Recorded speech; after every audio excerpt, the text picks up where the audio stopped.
All right, welcome to Module 5. This is it, the finish line for Phase 0. You've done the work, you've assessed your readiness, scanned the environment, analyzed your gaps, but now we stop gathering data.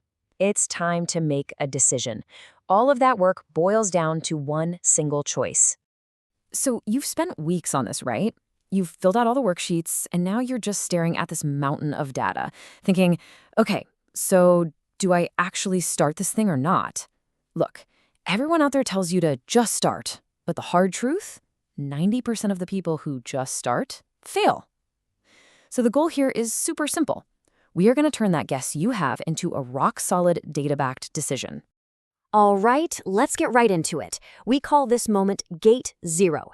And listen, this is not just some casual choice. This is the very first, and you could argue the most important, checkpoint in the entire life of your project. So what exactly is a decision gate? It's not about a gut feeling. No, it's a formal, structured review. It's a point where your idea has to literally prove its right to exist. We put the project on the table and make a call on its fate. Do we keep going? Do we change things up?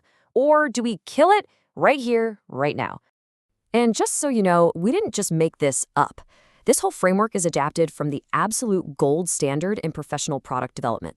It's called the stage gate process, developed by a guy named Robert Cooper. He designed it for huge corporations to stop them from hemorrhaging money on bad ideas. And guess what? We're using that exact same professional discipline for your project.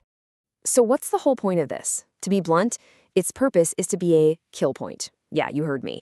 It's designed specifically to identify and eliminate what we call zombie projects. You know what those are. They're the ideas that are already dead, but they just keep shuffling forward, eating your time, your money, your energy.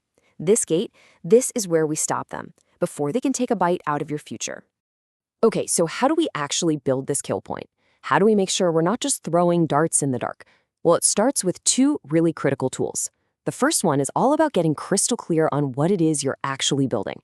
And for that, we're going to turn to our first tool, the preliminary business concept statement. That's document number 8 in your workbook. You've probably heard this quote before, and it perfectly nails why clarity is everything right now. If you can't explain it simply, you don't understand it well enough. Think about that. If your idea is just this fuzzy, complicated mess in your head, you have zero hope of actually making it work in the real world. Our job is to boil this entire thing down to its simplest, most powerful core.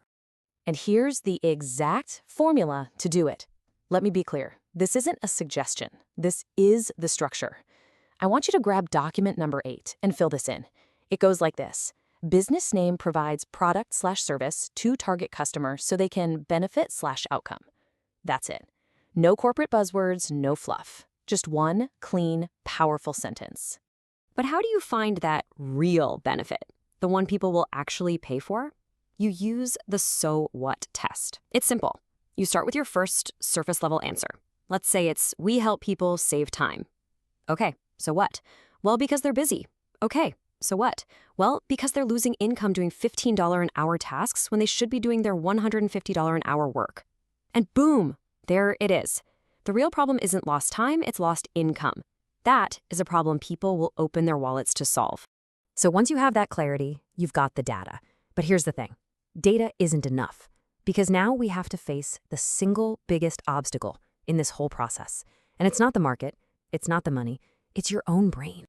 Right now, there's a voice in your head, and it's probably screaming at you. It's saying, hey, you've already spent weeks on this. You told your friends and family you were doing this. You can't possibly stop now. That feeling? It has a name. It's called the sunk cost fallacy. And it is a psychological trap designed to make you believe that the time you've already spent is more important than the time, money, and energy you're about to waste. Let me tell you straight up, it's a lie. This is so important. I need you to really hear this.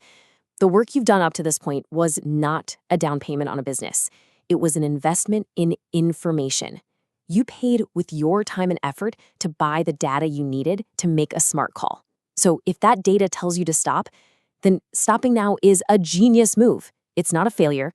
You know what's a failure? Crashing and burning a year from now after you've wasted way more time and money. Okay, so with our psychology in check, we can finally move on to the second tool. This is the objective, numbers-driven framework that's going to help us make the final call. This is the decision tree, and you'll find it in document number 9. The decision tree is pretty cool. It basically takes all the work you've done and turns it into a final score. It's built on 20 simple questions, split across the 4 pillars we've been talking about. First, personal readiness. Do you really have the resources? Second, market opportunity. Is there someone out there who will actually pay for this? Third, feasibility. Can you physically build this thing? And finally, strategic alignment. Does this even fit with your own life goals? And the scoring system? It's brutally simple, and that's by design. A confident, absolute yes gets you 1 point. A no gets you 0 points. And here's the most important part. Unsure also gets you 0. If you are not 100% certain, the answer, for now, is no. There is no room for maybe when we're talking about your future.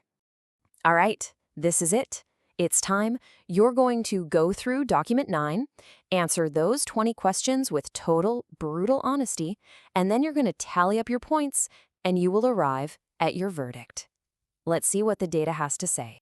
Okay, your score is going to put you into one of 3 buckets. If you score between 15 and 20, that's a strong go. The fundamentals look solid, you have a green light to proceed to phase 1. If you score below 10, that's a no-go. The risk is just too high right now. The smart move is to stop and pivot. And then there's the middle ground where a lot of you might end up, the conditional go. Now pay attention here because a conditional go requires real discipline. It is not a weak go. Think of it as a go with a contract. You can move forward, but only if you solve a very specific problem by a non-negotiable deadline. For instance, you might say, I will only proceed if I find a technical co-founder by November 1st. And if November 1st rolls around and you don't have one, the project is dead. It stops.